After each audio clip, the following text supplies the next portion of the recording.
ஓம் நமச்சிவாய. பிள்ளையார்பட்டி ஸ்ரீ கற்பகர் பிள்ளையாரை வணங்குகிறேன்.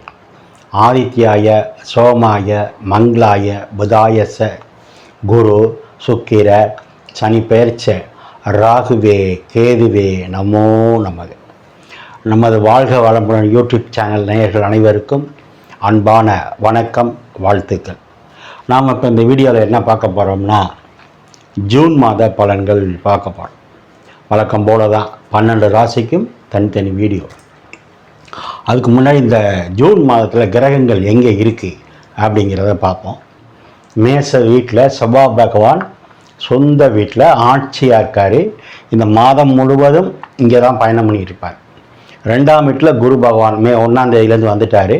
அப்போ ஒரு வருஷத்துக்கு குரு ரிஷப வீட்டில் தான் தன்னுடைய பயணத்தை நடத்திக்கிட்டு இருப்பார். சூரிய பகவான் பார்த்திங்கன்னா 15ஆம் தேதி மிதுன வீட்டுக்கு வந்துடுவார். ரிஷப வீட்டிலேருந்து மிதுன வீட்டுக்கு வந்துடுவார். ரிஷப வீட்டிலேருந்து சூரியன் மிதுன வீட்டுக்கு வந்தால் அந்த மாதம் ஆனி மாதம், தமிழ் மாதத்துக்கு. அடுத்து 14ஆம் தேதி ரிஷபத்தில் இருந்த புதன் மிதுனத்துக்கு வந்துடுவார். சொந்த வீட்டில் புதன் ஆட்சியாக இருப்பார். அதே மாதிரி 15ஆம் தேதி சுக்கிரனும் மிதுன வீட்டுக்கு வந்துடுவாங்க. கேது பகவான் ஆல்ரெடி எப்பவும் போல் கன்னி வீட்டில் தான் பயணம் பண்ணிகிட்டு இருக்காரு. சனி பகவான் கும்ப வீட்டில் தன்னுடைய சொந்த வீடு, மூல திரிகோணம், ஆட்சி வீடு இப்படி சொல்கிறது.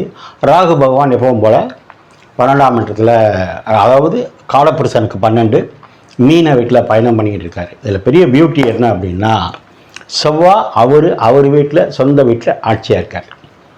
சனி பகவான் அவர் சொந்த வீட்டில் ஆட்சியாக இருக்கார். புதன் அவர் சொந்த வீட்டில் ஆட்சியாக இருக்கார். சூரியன் புதன் வீட்டில் நட்பு பெற்றிருக்கார். ஃப்ரெண்டோட வீட்டில் சூரியன் இருக்கார்.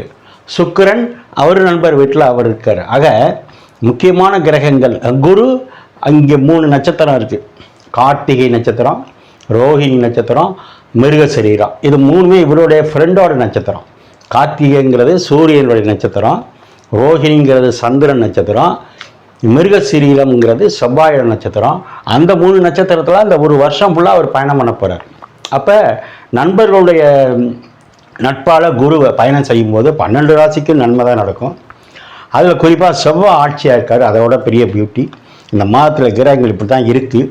இது என்ன சார் பொது பலன் அப்படின்னா, செவ்வாய் ஆட்சியாக இருக்கும்போது அரசியல்வாதிகளுக்கு நன்மை, சூரியன் நட்பாக இருக்கும்போது அரசாங்கத்தால் நன்மை, அரசியல்வாதிகளுக்கு நன்மை, புதிய பதவிகள் கிடைக்கும். சூரியன் நட்பில் இருக்கும்போது அரசு அதிகாரிகளுக்கு பதவி உயர்வு அல்லது புதிய வேலை வாய்ப்புகள் எல்லாம் இந்த வருஷம் ஆவணி மாதத்துக்குள்ளே நிறைய பேருக்கு அரசு பதவி அல்லது அரசு வேலை, அரசியலில் பதவி கிடைக்கும். குரு 2ல் இருக்கார். நான் சொன்ன மாதிரி காலப்புருஷனுக்கு 2 அப்படின்னா தனகாரன், தனஸ்தானம். ஏன்னா காலப்புருஷனுக்கு 2ஆம் இடம் தான் தனஸ்தானம் சொல்கிறது. அதில் குரு இருக்கும்போது பொதுவாகவே எல்லா கையிலையும் நல்லா தாராளமாக பணம் புழங்கும். ஆயுள்காரன் சொல்லக்கூடிய சனி பகவான் நல்லா இருக்கார், லாபத்தில் இருக்கார், மூல பெரிகமாக இருக்கார், ஆட்சியாக இருக்கார். கர்மக்காரனும் சனி பகவான் தான், லாபாதிபதியும் சனி பகவான் தான். எல்லாத்துக்கும் மேலே ஜீவனக்காரன் சொல்கிறவன், ஜீவனத்தை கொடுக்குறவன், ஜீவன்னா உயிர், ஜீவனம்னா உணவு, அதை கொடுக்குறது சனி பகவான். அவர் ஆட்சியாக இருக்கார். ஆக பெரும்பாலான கிரகங்கள் நல்ல நிலைமையில் இருக்காங்க. ஆக இந்த மாதம் என்பது உண்மையிலே ஒரு சிறப்பான மாதம் தான். அது நம்ம 12 ராசிக்கும் போகும்போது விரிவாக பார்ப்போம். நேயர்கள் நீங்கள் இப்போ என்ன பண்ணிக்கிறீங்கன்னா, இப்போ தான் நம்ம சேனலை பார்க்குறீங்க அப்படின்னா சப்ஸ்கிரைப் பண்ணிக்கோங்க, லைக் பண்ணுங்கள், உங்கள் உறவினர் நண்பர்களுக்கெல்லாம் சொல்லுங்கள். இப்போது நம்ம வீடியோக்குள்ளே போவோம். நான் வணங்கும் அந்த பிள்ளையார்பட்டி கற்பக விநாயகர், என் குலதெய்வம் முத்துமாரியம்மன், அண்ணாமலையார் உண்ணாமலத்தாய், நான் நித்தம் வேண்டி வணங்கி நிற்கும் குமரமலையான், என்னுடைய தாய் தந்தையர் அனைவரையும் வணங்கி இந்த மாதம் உங்களுக்கு சிறப்பாக அமையணும்னு வேண்டுகிறேன். ஓம் நமச்சிவாய. இப்போ நம்ம மிதுன ராசியை பார்ப்போம். மிதுன ராசி அப்படின்னா தனிக்காட்டு ராஜான்னு அர்த்தம். ஏன்னா புதன்னா கணக்கன். எவ்வளோ பெரிய கோடீஸ்வரனாக இருந்தாலும் ஒரு கணக்க பிள்ளைய வச்சுருப்பாங்க. ஏன்னா கணக்க பிள்ளை இல்லைன்னா அந்த கோடீஸ்வரனால் செயல்படவே முடியாது. அந்தளவுக்கு தனிக்காட்டு ராஜா. குரு இல்லாமல் வித்தை படிச்சுக்கிறது, கல்வியை கற்றுக்கிறது யாருன்னா மிதுன ராசி தான். சரி, அதை ஒரு நாளைக்கு பார்ப்போம். இந்த ஜூன் மாதம் இந்த மிதுன ராசிக்கு எப்படி சார் இருக்கும் அப்படின்னா, நீங்கள் ஆட்சியாக இருக்கீங்க. இந்த வீட்டுக்கு அதிபதி யார்? மிதுனத்துக்கு அதிபதி புதன். சொந்த வீட்டில் ஆட்சியாக இருக்கீங்க, பவராக இருக்கு அப்படின்னா என்ன அர்த்தம்? நீங்கள் நல்லா இருக்கீங்கன்னு அர்த்தம்.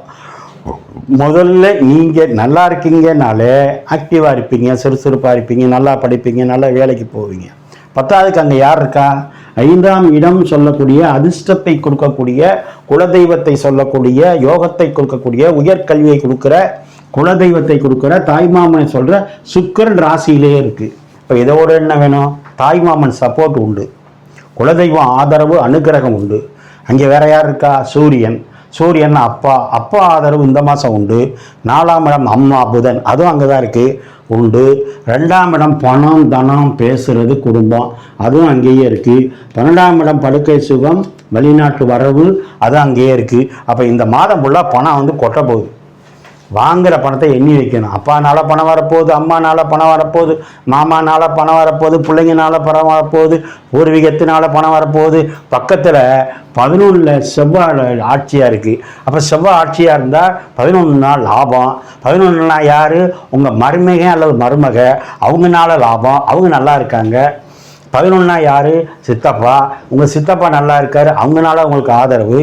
10 யார் இருக்கா? ராகு. 10 ராகு இருந்தால் ஒரு தொழிலுக்கு 2 தொழில் டெவலப் ஆகும்.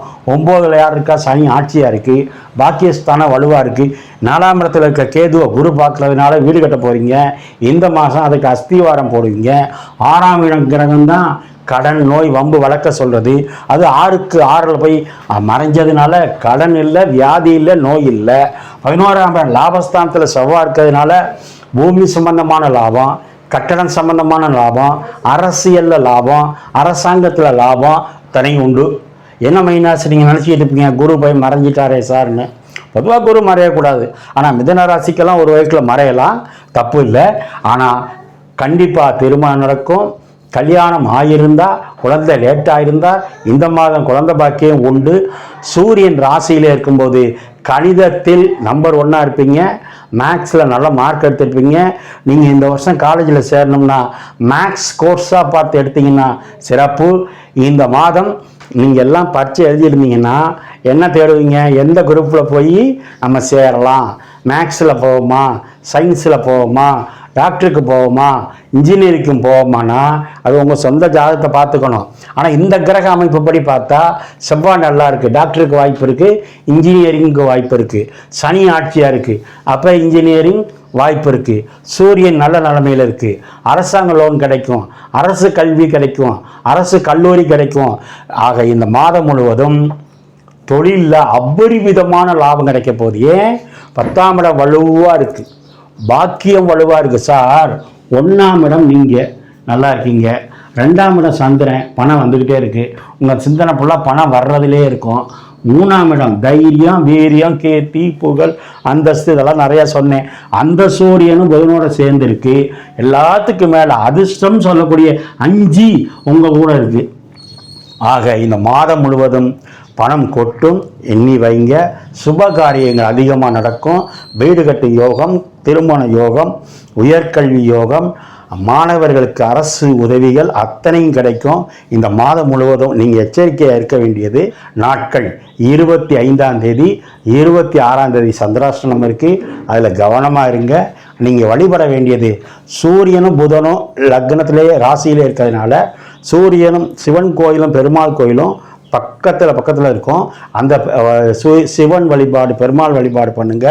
சுக்கிரன் நட்பு பெற்றிருக்கு, மிகச்சிறந்த ஆளுமை உள்ள அம்பாள் கோவில் ஒன்று பக்கத்திலேயே இருக்கும். அது சின்ன கோயிலாக இருக்கலாம், இல்லை பெரிய கோயிலாக இருக்கலாம். அந்த அம்பாள் உங்களை வழிகாட்டுவா. இந்த மாதம் முழுவதும் மிகப்பெரிய வெற்றி மிதுனத்துக்கு காத்திருக்கு. வழிபடுங்க. ஓம் நமச்சிவாய.